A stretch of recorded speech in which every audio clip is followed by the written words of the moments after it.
आप देख रहे हैं आलोक न्यूज, मैं हूं आपके साथ हर्षिता। एक और जहां बलौदाबाजार जिले में बैठे पुलिस के बड़े अधिकारी कानून व्यवस्था और ईमानदारी का दम भरते नहीं थकते, तो वहीं दूसरी ओर जुआ सट्टा खिलाने का आरोप लगाकर पुलिस की मनमानी ने निर्दोष को दोषी बना दिया।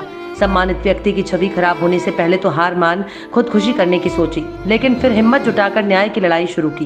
पूरा मामला है बलौदाबाजार जिले के भाटापारा अंतर्गत सिमगा थाना का। भाटापारा विधानसभा अंतर्गत एक अजीबोगरीब मामला सामने आया। ऐसे तो शायद ऐसी घटना होती रहती होंगी, लेकिन पुलिस का डर और रौब के सामने अच्छों की बोलती बंद हो जाती है। लेकिन कहते हैं कि सच को आंच नहीं आती, न्याय की आवाज दबती नहीं, अन्याय के खिलाफ जरूरत बुलंद होती है और एक दिन न्याय की आवाज दमनकारियों के पसीने छुड़ा देती है। आज ऐसा ही एक मामला सामने आया। सिमगा पुलिस पर कार्रवाई को लेकर एक शिक्षक रहे पीड़ित व्यक्ति ने अपने सम्मान की रक्षा के लिए जिला एसपी से न्याय की गुहार लगाई। मामला विगत 5 अप्रैल का है, जब पीड़ित हरीश यादव, जो पिछले कुछ समय पहले भाटापारा में कंप्यूटर शिक्षक के रूप में अपने जीवन के 14 साल दिए, जिनके कंप्यूटर पढ़ाए स्टूडेंट वर्तमान में सरकारी और निजी स्थानों पर कार्य कर रहे हैं। शिक्षक के रूप में हरीश यादव की पहचान है, जिनकी माली हालत ठीक नहीं होने के चलते सिमगा ब्लॉक अंतर्गत लिमतरा में एक इलेक्ट्रिक बाइक शोरूम में काम करते हैं, जहां विगत दिनों सिमगा थाना एएसआई ईश्वर टोप्पो और 2 अन्य पुलिस वालों सिविल ड्रेस में नियम विरुद्ध शोरूम में अचानक दबिश दी और हरीश यादव पर जुआ सट्टा के आरोप लगाया। तलाशी के नाम पर बिना वारंट शोरूम के सभी सामान को उथल पुथल कर दिया और फिर हरीश यादव को सिमगा थाना लाकर बैठा दिया गया, जहां पता चला कि किसी देवेंद्र साहू को पुलिस ढूंढ रही है। लेकिन सिमगा पुलिस ये जान जाने के बाद भी कि आरोपी देवेंद्र साहू नहीं है, उसके बाद भी हरीश यादव को थाने में घंटों बैठा कर रखा, लगातार डराते धमकाते रहे। वहीं आरोपी देवेंद्र साहू की गिरफ्तारी के बाद हरीश यादव को ही मुचलका जमानतदार बनाकर पुलिस अपना बचाव करने के प्रयास में लगी रही। वहीं हद तो तब हो गई जब आरोपी देवेंद्र साहू के फोटो की जगह बेकसूर हरीश यादव की फोटो एक अपराधी की तरह मीडिया में वायरल कर दी गई। जो दूसरे दिन कई अखबारों और सोशल मीडिया में हरीश यादव की फोटो के साथ जुआ सट्टा, अवैध शराब लिखे मैटर वाली खबरें वायरल होने लगी, जिसके कारण शिक्षक की सम्मानित छवि हरीश की धूमिल हुई और लोगों के बार बार पूछने पर और लोगों के तानों के चलते एक बार मन व्यथित हुआ और आत्महत्या का मन बना लिया, जिसके बाद कुछ दोस्तों और परिजनों के द्वारा हतोत्साहित मन को उत्साह में बदला और न्याय की लड़ाई लड़ने की ठानी। जिसके बाद मीडिया से संपर्क कर हरीश यादव ने अपनी पूरी पीड़ा कैमरे के सामने रखी और जिला एसपी को लिखित शिकायत कर सिमगा थाना प्रभारी पुरुषोत्तम कुर्रे, एएसआई ईश्वर टोप्पो और अन्य दोषियों पर कार्रवाई की मांग की। साथ ही हरीश यादव ने बताया कि संबंधित दोषी पुलिस और अन्य दोषियों पर मानहानि का दावा करने की बात बताई। पूरा ये भाटापारा में भी वायरल हुआ, क्या कुछ सच्चाई, क्या आप सट्टा लिखते हैं? जी नहीं, ये सरासर इल्ज़ाम है और एक गलत मैसेज और गलत फ़ोटो वायरल हुआ है। मैं पिछला 14 साल से कंप्यूटर टीचर था भाटापारा पे। किसी परेशानी के कारण आर्थिक स्थिति सही नहीं है करके मैं यहाँ से लिमतरा काम करने जाता हूँ शोरूम पे, जहाँ 3 शक के दायरे पे 3 पुलिस वाले आए बिना ड्रेस के और छानबीन किए, पूरे गल्ले सभी चीज़ों को तहस महस करके बिना कुछ चीज़ जब नहीं मिला है उसके बाद भी मेरे को डरा धमका के वहाँ से उठा के लेके गया और थाने में बैठाने के बाद ये कहा गया मेरे से कि जब तक आरोपी नहीं आएंगे तब तक हम आपको नहीं छोड़ेंगे।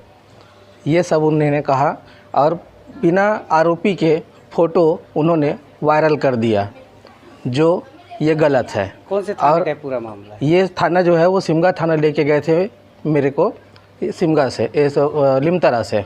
तो क्या आपके नाम से एफआईआर दर्ज हुआ था? जी नहीं, एफआईआर दर्ज नहीं हुआ, सिर्फ बैठाया गया था मेरे को 2 घंटे तक और कुछ जब नहीं मिला पूरा चेकिंग किए, मेरा आधार कार्ड का पूरा फ़ोटो खींचे, बिना आईडी बिना इन्फॉर्मेशन के वो पूरा चेकिंग किए हैं।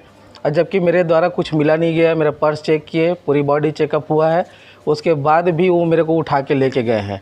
मेरे मना करने के बाद भी वो मेरा फ़ोटो खींचे और मेरे मना करने के बाद भी सभी चीज़ों को छानबीन किए। आगे आप क्या करेंगे? आपकी प्रतिष्ठा भी यहाँ धूमिल हुई है। अब आगे मेरा एक ही है कि मुझे न्याय चाहिए और ये जो मेरा फ़ोटो बिना मतलब का जो वायरल किया गया है, वो जो भी हैं वो सब के लिए मैं कल के डेट पे एसपी ऑफिस में जाके शिकायत दर्ज करूँगा। अपना परिचय दे। मेरा नाम है हरीश यादव, मैं रहता हूँ भाटापारा पे, नयापारा वार्ड भाटापारा। जो 5 अप्रैल 2022 को थाना सिमगा अंतर्गत लिमतरा में सट्टा लिख रहा है देवेंद्र साहू, इसकी सूचना थी। वह उसमें सट्टे की कार्रवाई की गई है, जिसमें 600 रुपये का सट्टा पकड़ा गया उससे, नकदी का। और इसमें जो रिपोर्टिंग हुई है, जो फ़ोटो खींच के हरीश यादव का फ़ोटो लगा दिया गया था, जिसको अभी हम जांच कर रहे हैं। और इसमें जो फ़ोटो है वो औपचारिक रूप से थाने से नहीं रिलीज़ किया गया था, उसको एक पत्रकार जो सीतू जैन है उसने रिलीज़ किया था। और औपचारिक जो प्रेस विज्ञप्ति है वो नहीं छापी गई थी। इसमें पत्रकार बंधु जो हैं वो फ़ोटो जो उनको मिली उसका उन्होंने फ़ोटो लगा दिया। सर, जब कार्रवाई हुई तो सिविल में पुलिस गई, जबकि पुलिस अधीक्षक का साफ तौर पर निर्देश है सिविल पे कोई भी कार्रवाई नहीं होगी, उसको उठा के ले गए। थाने के परिसर में उनका फ़ोटो खींचा गया, तो किस प्रकार की कार्रवाई अब थाना प्रभारी या उस स्टाफ के खिलाफ की जाएगी? मैं इस संबंध में जानकारी व स्पष्टीकरण दोनों ले रहा हूं थाना प्रभारी से, और आगे देखते हैं कि इसमें क्या यानी खुलासा होता है। क्या सर थाना क्षेत्र में अनाधिकृत व्यक्ति को होना चाहिए? थाने के अंदर तो नहीं रहना चाहिए। तो सर, बिना टीआई के जानकारी के फोटो कैसे लीक हुई सर? उसकी भी हम जांच करा रहे हैं कि ऐसा कैसे हो गया। सर, जो सिविलियन को उठाया लाया गया है, एफआईआर में ना उसका नाम है ना किसी प्रकार से दूर दूर तक उसका संबंध है। उसके बाद भी उसको सर 1.5 घंटे बैठा कर रखा गया, धमकाया चमकाया गया पुलिस वालों के द्वारा। तो सर, किस तरह की कार्रवाई थी, इस टाइप का क्यों की पुलिस वालों ने? इसमें जो जमानतदार उनको बनाया गया था, तो कागजी कार्रवाई के लिए उनको बिठा के रखा गया था थाने में। सर, 1.5 घंटे जमानतदार को बैठाया गया सर थाने में? जमानत के कागज़ बना रहे थे, और जो प्रकरण का कागज़ था उसको बनाने में समय लगता ही है थोड़ा सा, तो उसमें प्रक्रिया के अंतर्गत उनको रखा गया था। सर, इसमें किस तरह की कार्रवाई हो सकती है अगर सिविलियन उसमें अगर शिकायत करता है? कार्रवाई जांच हम कर रहे हैं इसमें कि ये गलती कैसे हुई, किसी पुलिस वाले ने फ़ोटो दिया है कि सिविलियन ने दिया है। वैसे तो अभी तक सिविलियन का ही नाम आ रहा है जिसने गलत फ़ोटो रिलीज़ कर दिया था प्रेस में।